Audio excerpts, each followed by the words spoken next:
एक ही आत्मा जैसे इस शरीर में व्याप्त है, ऐसे ही वह अन्य शरीरों में भी व्याप्त हैं, सर्वगत। परंतु मनुष्य अज्ञान से सर्वव्यापी आत्मा को एक अपने शरीर में ही सीमित मानकर शरीर को मैं मान लेता है।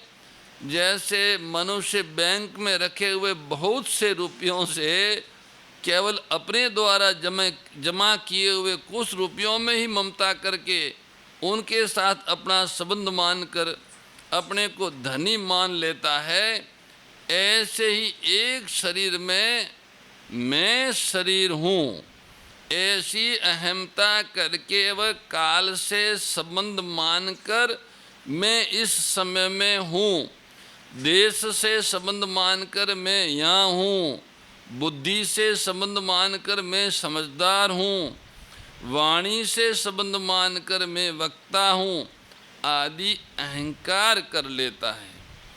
इस प्रकार के संबंध न मानना ही अहंकार रहित होने का उपाय है।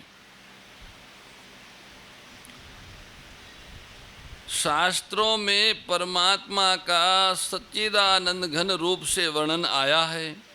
सत्य, सता, चित्त, ज्ञान और आनंद, अविनाशी सुख, ये तीनों परमात्मा के भिन्न भिन्न स्वरूप नहीं है, प्रत्युत एक ही परमात्मा के तीन नाम है। वो ही सत्य है, वो ही चित्त है और वही आनंद है। अतः साधक इन तीनों में से किसी एक विशेषण से भी परमात्मा का लक्ष्य करके निर्विकल्प हो सकता है। संसार के चिंतन से साधक का कोई प्रयोजन होता नहीं और अचिंत्य परमात्मा चिंतन में आता नहीं, ये ही निर्विकल्पता है। निर्विकल्प होने से उसको परमात्मा में अपनी स्वतः सिद्ध स्थिति का अनुभव हो जाता है और अहंकार का सर्वथा नाश हो जाता है। इसको इस प्रकार समझना चाहिए सावधान होकर। सत्य, परमात्मा सदा से ही था, सदा से हैं और सदा ही रहेगा। वह कभी बनता बिगड़ता नहीं, कम ज़्यादा भी नहीं होता, सदा ज्यों का त्यों रहता है। ऐसा बुद्धि के द्वारा विचार करके निर्विकल्प होकर स्थिर हो जाने से साधक का बुद्धि से संबंध विच्छेद हो जाता है और उस सत तत्व में अपनी वास्तविक स्थिति का अनुभव हो जाता है। ऐसा अनुभव होने पर फिर अहंकार नहीं रहता। चित्त, जैसे प्रत्येक व्यक्ति के शरीर आदि अहम के अंतर्गत दृश्य है, ऐसे ही अहम भी मैं, तू, यह और वह के रूप में एक ज्ञान के अंतर्गत दृश्य है। किसी इसके विषय में एक छोटा सा उदाहरण है। किसी सेठ ने सुना कि अमुक दुकान में इतना नफ़ा हुआ है और साथ ही ये भी सुना कि अमुक दुकान में इतना नुकसान हुआ है। इस प्रकार नफ़ा और नुकसान, इन दोनों में तो फर्क है, पर इन दोनों के ज्ञान में कोई फर्क नहीं है। ज्ञान तो एक ही है। अगर ज्ञान एक न होता तो नफ़ा और नुकसान दोनों की भिन्नता का ज्ञान कैसे होता। इसी तरह मैं, तू, यह और वह, ये चारों अलग अलग होने पर भी इनका प्रकाशक ज्ञान एक ही है। जिस सामान्य प्रकाश में मैं क्रियाएं होती हैं, उसी प्रकाश में तू, यह और वह में भी क्रियाएं होती हैं। उस सामान्य प्रकाश में मैं, तू, यह और वह का भेद नहीं है। उस सामान्य प्रकाश का संबंध यदि है तो चारों के साथ है और यदि नहीं है तो किसी के साथ नहीं है। उस ज्ञान चेतन में निर्विकल्प होकर स्थिर हो जाने से परमात्मा में स्वतः सिद्ध स्थिति का अनुभव हो जाता है। फिर अहंकार नहीं रहता। आनंद साधक लोग पराय बुद्धि और अहम को प्रकाशित करने वाले चेतन को भी बुद्धि के द्वारा ही जानने की चेष्टा किया करते हैं। वास्तव में बुद्धि के द्वारा जाने सीखे हुए विषय को ज्ञान की संज्ञा देना और उससे अपने आप को ज्ञानी मान लेना ये भूल है। बुद्धि को प्रकाशित करने वाला तत्व बुद्धि के द्वारा कैसे जाना जा सकता है? यद्यपि साधक के पास बुद्धि के सिवाय ऐसा और कोई साधन नहीं है जिससे वो तत्व जाना जा सके, तथापि बुद्धि के द्वारा केवल जड़ संसार की वास्तविकता को ही जाना जा सकता है। बुद्धि जिससे प्रकाशित होती हैं उस तत्व को बुद्धि नहीं जान सकती। उस तत्व को जानने के लिए बुद्धि से भी संबंध विच्छेद करना आवश्यक है। बुद्धि को प्रकाशित करने वाले परमात्मा में निर्विकल्प रूप से स्थित हो जाने पर बुद्धि से सर्वथा संबंध विच्छेद हो जाता है। फिर एक आनंद स्वरूप परमात्मा ही शेष रह जाते हैं, जो स्वयं ज्ञान स्वरूप रस रूप है। इस प्रकार तत्व में निर्विकल्प चुप हो जाने पर आनंद ही आनंद है, ऐसा अनुभव होता है। ऐसा अनुभव होने पर फिर अहंकार नहीं होता। जन्म मृत्यु जरा व्याधि दुख दोषानुदर्शनम। जन्म मृत्यु वृद्धावस्था और रोगों के दुख रूप दोषों को बार बार देखने का तात्पर्य यह है कि जैसे आवा में मटका पकता है कजावा में, ऐसे ही जन्म से पहले माता के उदर में बच्चा जठरा अग्नि में पकता रहता है। माता के खाए हुए नमक मिर्च आदि खार तीखे पदार्थों से बच्चे के शरीर में जलन होती रहती है। गर्भाशय में रहने वाले सूक्ष्म जंतु भी बच्चे को काटते रहते हैं। प्रसव के समय माता को जो पीड़ा होती है उसका कोई अंदाजा नहीं लगाया जा सकता। वैसी ही पीड़ा उदर से बाहर आते समय बच्चे को होती है।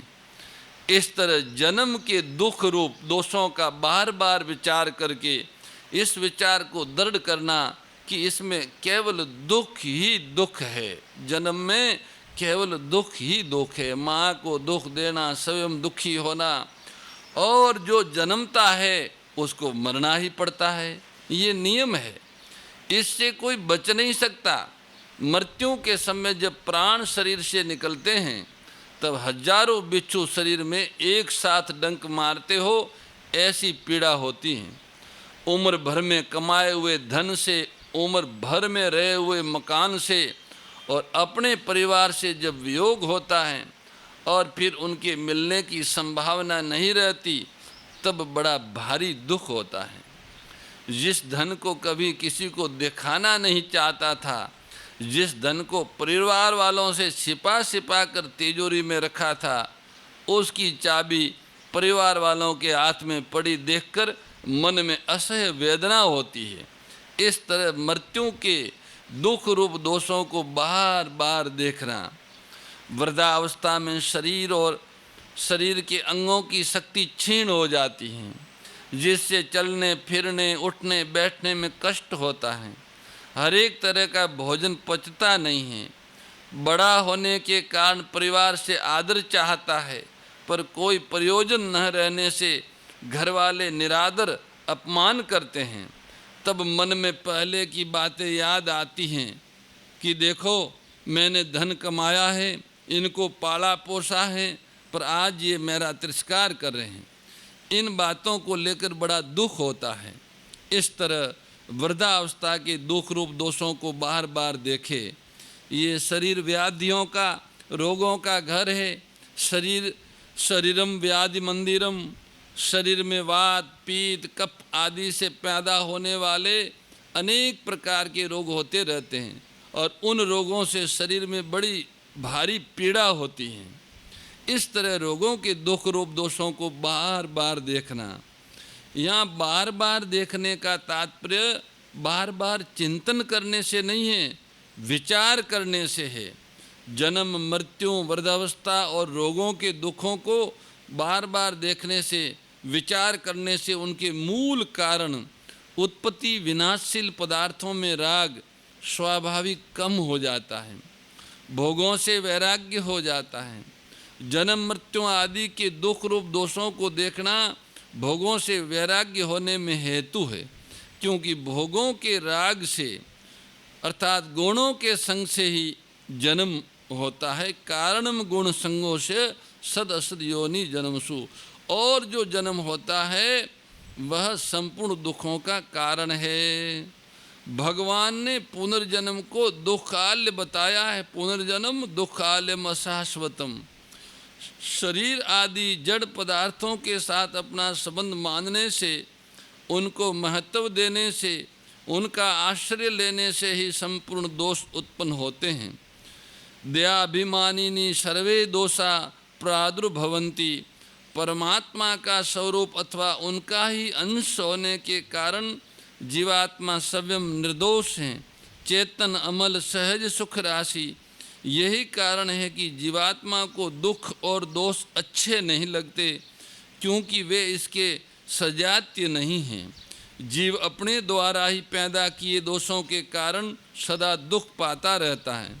अतः भगवान जन्म, मृत्यु आदि के दुख रूप दोषों के मूल कारण दयाभिमान को विचार पूर्वक मिटाने के लिए निर्देशित कर रहे हैं।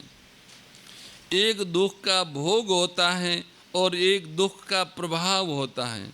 दुख से दुखी होना और सुख की इच्छा करना दुख का भोग है। दुख के कारणों की खोज करके उसको मिटाना दुख का प्रभाव है। यहाँ दुख के प्रभाव को दुख दोषानुदर्शनम वचन से कहा गया है। दुख का भोग करने से, दुखी होने से विवेक दब जाता है, लुप्त हो जाता है, परंतु दुख का प्रभाव होने से विवेक लुप्त नहीं होता। मनुष्य विवेक दृष्टि से दुख के कारणों की खोज करता है और खोज करके उसको मिटाता है। सुख की इच्छा ही संपूर्ण दुखों का कारण है। कारण के मिटने पर कार्य अपने आप मिट जाता है। अतः सुख की इच्छा मिटने पर संपूर्ण दुखों का नाश होता है। आसक्ति रण भीष्वंग, आसक्ति रहित होना, पुत्र, स्त्री, घर आदि में एकात्मता न होना और अनुकूलता प्रतिकूलता की प्राप्ति में चित्त का नित्य सम रहना। आसक्तिरन भीष्वंग पुत्रदार गरादिषु नित्यम च समचिततो मिष्टानिष्टोपपतिषु। आसक्ति उत्पन्न होने वाली सांसारिक वस्तु, व्यक्ति, घटना, परिस्थिति आदि में जो मिठापन है, जो प्रियता है, उसको शक्ति, आसक्ति, उससे रहित होने का नाम आसक्ति है। उसमें जो रति है, उसमें जो खिंचाव है, उससे रहित होने का नाम वो है। सांसारिक वस्तुओं, व्यक्तियों आदि से सुख लेने की इच्छा से, सुख की आशा से और सुख के भोग से ही मनुष्य की उनमें आसक्ति होती है। कारण कि मनुष्य को संयोग के सिवाय सुख नहीं दिखता, इसलिए उसको संयोगजन्य सुख प्रिय लगता है। विषय और इंद्रिय के संयोग से जो सुख होता है उसे संयोगजन्य सुख कहते हैं। परंतु वास्तविक सुख संयोग के वियोग से होता है। जो वास्तविक सुख है, स्थायी सुख है, अविनाशी सुख है, निरपेक्ष सुख है, संयोग के वियोग से होती है। जो विषय और इंद्रियों का संयोग हो रहा है उसको नित्य वियोग के रूप में समझने से ही अंतर में छुपे हुए सुख की अनुभूति होती है। इसलिए साधक के लिए सांसारिक आसक्ति का त्याग करना बहुत आवश्यक है। जब तक वस्तु, व्यक्ति, पदार्थ और परिस्थिति में आकर्षण रहेगा तो वृत्ति बाहर ही बाहर भागेगी और वो वास्तविक सुख उन्हें मिलेगा नहीं। वस्तुओं के मिलने से, व्यक्तियों के मिलने से, विषयों के मिलने से जो क्षणिक सुख अनुभूति होती है, उसी संयोगजन्य सुख की ओर दौड़ता रहेगा तो जो नित्य सुख है, अविनाशी सुख है, वह उसकी अनुभूति नहीं कर पाएगा। क्योंकि ये जो दृष्टि है, ये इधर रखोगे तो उधर से विमुख हो जाएगी। जो परम सुख है, नित्य सुख है, वो अपने आप में है। जब अपने आप से बाहर भाग के दूसरी तरफ देखता है, दूसरी तरफ दौड़ता है, तो वास्तविक सुख से विमुख हो जाता है, इसलिए उसकी अनुभूति नहीं हो पाती। इस संयोगजन्य सुख की आसक्ति को छोड़ने का एक सामान्य सा उपाय है जिस पर हमें विचार करना चाहिए। संयोगजन्य सुख आरंभ में तो अमृत की तरह दिखता है, पर परिणाम में विष की तरह होता है। संयोगजन्य सुख भोगने वाले को परिणाम में दुख भोगना ही पड़ता है, ये नियम है। समता त्याग सिखावनी हरि मुख की बानी, ओ मैया हरि मुख की बानी। सकल शास्त्र की स्वामी, सकल शास्त्र की स्वामी, श्रुतियों के रानी। ओम जय भगवत गीते। दया सुधा बरसावनी मातु कृपा कीजे, ओ मैया मातु कृपा कीजे। हरि पद प्रेम दान कर, प्रभु पद प्रेम दान कर, अपनो कर लीजे।